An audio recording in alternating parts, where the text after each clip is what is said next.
पश्चिम चंपारण की लौरिया विधानसभा सीट से जनसुराज ने सुनील कुशवाहा को अपना अधिकृत उम्मीदवार घोषित किया है। उनके नाम की घोषणा 9 अक्टूबर को पार्टी अध्यक्ष उदय सिंह और आरसीपी सिंह के द्वारा की गई। टिकट की औपचारिक घोषणा के बाद सुनील कुशवाहा ने आज रविवार को लौरिया विधानसभा क्षेत्र के जोगापट्टी प्रखंड में एक प्रेस कॉन्फ्रेंस आयोजित की। प्रेस वार्ता के दौरान उन्होंने कहा कि वे जनसुराज के सिद्धांतों और प्रशांत किशोर जी के नेतृत्व में बिहार के विकास के लिए समर्पित रहेंगे। सुनील कुशवाहा ने कहा कि जनसुराज सिर्फ एक पार्टी नहीं बल्कि लोगों की आवाज और व्यवस्था परिवर्तन का आंदोलन है। हम हर घर तक जनसुराज के मुद्दे, विचार और संकल्प लेकर जाएंगे। शिक्षा, स्वास्थ्य, रोजगार और भ्रष्टाचार मुक्त शासन हमारे प्रमुख एजेंट रहेंगे। यही है कि आप लोग आए हैं, बिहार में बहुत बड़ा परिवर्तन होने वाला है। कोई बिहार की मिट्टी का कसम लेकर आया है। बिहार भी तो 80 वर्ष में हम लोग प्रवेश कर गए आजादी के, उसके बाद भी बिहार सबसे गरीब राज्य है, इसको आगे बढ़ाना है और एक बार बिहार को भी आगे बढ़ने का मौका मिलना चाहिए। आप लोग भी मीडिया बंधु, जो इस बिहार की मिट्टी पर आप लोग का भी जन्म हुआ, आप लोग भी बिहारी हैं, आप लोग भी कम से कम एक बार आप लोग को भी लग के बिहार में बहुत बड़ा परिवर्तन करना चाहिए, ताकि यहाँ के जो बच्चे हैं जो बाहर में जाते हैं, बेरोजगारी की मार झेलते हैं, इसलिए अपने धरती को, अपने बाप दादा अपनी पत्नी के बाद उनको रोजगार करने का मौका मिले। इसलिए बदलाव बहुत जरूरी है। गरीब बच्चों को भी शिक्षा मिले, वैसी शिक्षा की गरीब बच्चे भी पढ़ लिख के डॉक्टर, इंजीनियर बने, वैसी व्यवस्था कायम करना है।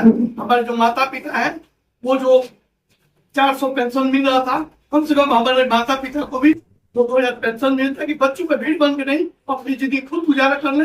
महिलाओं को भी कुछ राहत मिले, उनके रोजी रोजगार का देखिए अब क्या है, 10-10 साल पर जा रहा है। ये 10-10 साल पर नहीं, ये रोजी रोजगार का कोई मतलब नहीं है। कम से कम 2 लाख से 5 लाख उनके जो रोजी रोजगार के जो साधन होना चाहिए, उस हिसाब से उनको लोन मिले और वो भी सस्ता लोन मिले, इसका व्यवस्था करना है। और उससे भी अलग हटके ये जो किसान है, किसानों का है दुगुना किसी ने नहीं किया, लेकिन जब जनसुराज की व्यवस्था बनेगी तो उनके लिए जो किसान व्यापारिक फसल लगाएंगे, उनके क्षेत्र में जो मजदूर रहेंगे, उनके मजदूरी का भुगतान भी मनरेगा से किया जाएगा। ऐसी व्यवस्था हो, बिहार भी आगे बढ़े। बिहार के जब प्रत्येक परिवार आगे बढ़ेंगे तो बिहार का जब प्रत्येक परिवार मजबूत होगा तो बिहार ऐसे ही आगे बढ़ेगा। ये व्यवस्था कायम करनी है। कोई आया है, ये जो बिहार की मिट्टी का कसम लेगा, हम लोग भी उस मिट्टी में भागीदार बने, यही मैं कहना चाहूंगा। यही है, एक बार जनसुराज लाइए। बाबा साहब का जो सपना था, महात्मा गांधी का जो सपना था कि जब देश आजाद हो तो जनसुराज हो, भारत के सभी प्रदेशों में जनसुराज आ गया, लेकिन बिहार सबसे गरीब राज्य है, यहाँ भी जनसुराज हो, जनता की सरकार हो, या व्यवस्था कायम हो, यही हम लोग प्रयास कर रहे हैं। आपकी पहली प्राथमिकता क्या होगी? हमारी पहली प्राथमिकता ये होगी, देखिए हम लोग, हमारी पार्टी की जो प्राथमिकता है पांच जो काम जिसको मैंने बताया, लेकिन मेरी प्राथमिकता ये होगी कि विभिन्न पंचायतों में विभिन्न तरह की समस्याएं हैं। कहीं जल जमाव की समस्या है, कहीं भाई में झगड़ा है, जो छोटे मोटे बात के लिए थाना पर जाते हैं, वहाँ भ्रष्टाचार होता है। किसी तरह की कोई जो समस्याएं हैं, इसके लिए मैं कमेटी बनाऊंगा। प्राथमिकता के आधार पर विभिन्न पंचायतों में जो समस्या है उसका समाधान प्राथमिकता के कमेटी तय करेगी और मैं इसका समाधान करूंगा। जितनी भी जो समस्याएं होंगी प्राथमिकता का उनका समाधान किया जाएगा। अगर लौरिया विधानसभा की जनता अगर आपको मौका देती है तो क्या डिग्री कॉलेज का व्यवस्था हो पाएगा? भैया देखिए, डिग्री कॉलेज का व्यवस्था निश्चित रूप से हम पूरा प्रयास करेंगे। ये तो जो हमारी सरकार बनेगी ये उसके अंतर्गत आता है, लेकिन मैं जब जनप्रतिनिधि होऊंगा तो जनता की जो भी सही जायज मांग होगी, जिसमें डिग्री कॉलेज की मांग है, बहुत दिन से उठ रहे, उसको निश्चित रूप से मैं प्रयास करूंगा पूरा होगा।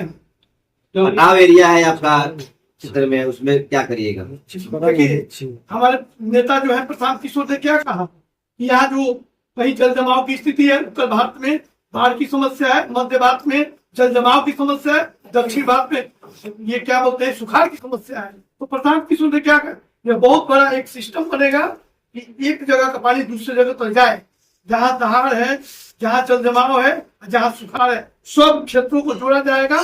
और ये जो बाढ़ की जो समस्या है, कहीं दहाड़ होता है, बहुत घर बर्बाद हो जाते हैं, बहुत मिट्टी कट जाती है, उपजाऊ मिट्टी जो खेती लायक है वो भी कट जाती है, जनता तबाह, गरीब भोली भाली जनता के घर कट जाते हैं। इससे निजात परमानेंट निजात हम लोग देंगे। लेकिन ये तो जनता के ऊपर निर्भर है। लौरिया विधानसभा क्षेत्र में कुछ ऐसा समस्या है कि एमपीओ 10 साल से नहीं हुआ है, उसको करना चाहिए और आपको लगता है कि आप जीतते हैं तो उसे पूरा। देखिए यहाँ दो समस्या है। पहली बाढ़ की जो समस्या हमारे नेता क्षेत्र, हम भी नेता क्षेत्र के बेटा हैं, हम समझते हैं इस चीज को। हजारों घर तबाह हो जाते हैं बाढ़ में, लोग तितर बितर होते हैं, लोग अपने परिवार वहाँ जीने का कोई व्यवस्था नहीं है। कम से कम बाढ़ पर अगर परमानेंट निदान हो तो वहाँ के लोग अस्थिर होंगे। और दूसरी सबसे बड़ी समस्या हाथों में जो है 10 किलोमीटर सड़क है, 2 किलोमीटर जल जमाव है, लोगों को कीचड़ लांग के जाना पड़ता है, यातायात की सुविधाएं जो है वहाँ बहाल नहीं हो पाती, उसको समाधान करना पड़ता है। क्या टिकट बांटने में भेदभाव हुआ है जो सत्ताधारी पार्टी आरोप लगा रही है? देखिए वो तो विरोधी तो कभी विरोध करेंगे ही, लेकिन प्रशांत किशोर एक ऐसे नेता है। देखिए मैं गरीब परिवार का बेटा हूँ, स्वतंत्रता सेनानी परिवार का बेटा हूँ। उसको टिकट अगर भेदभाव हुआ होता तो मेरे जैसे व्यक्ति को जन सुराज से टिकट नहीं मिलता। जन सुराज में कोई भेदभाव नहीं है। जो काबिल लोग हैं, जो धरातल पर है, गरीबों को जो दिलो दिमाग में रहते हैं, उनको टिकट मिला है। कोई जन सुराज में भेदभाव नहीं होता है। देखिए बीजेपी में 3 करोड़ 5 करोड़ में टिकट ऐसा आपको देखे नहीं है, ऐसा लोग कहते हैं। बाकी राजद की स्थिति देखिए, वहाँ जो कार्यकर्ता है जो दिन रात मेहनत, उनको टिकट नहीं मिलता। किसको टिकट मिलता है? जो पैसे वाले लोग हैं। तो लेकिन जन सुराज एक ऐसी पार्टी है जहाँ सबको मान सम्मान मिलता है। ऐसा प्लेटफॉर्म अभी तक हमने जिंदगी में नहीं देखा। मैं चुनाव लड़ने की स्थिति में नहीं था, लेकिन प्रशांत किशोर ने देखा कि आप जनता के दिल में है और जनता के दिमाग में, आपको टिकट मिलेगा, आप जीतिएगा। प्रशांत किशोर को ऐसा लगा कहीं मैं नहीं गया, मुझसे किया गया।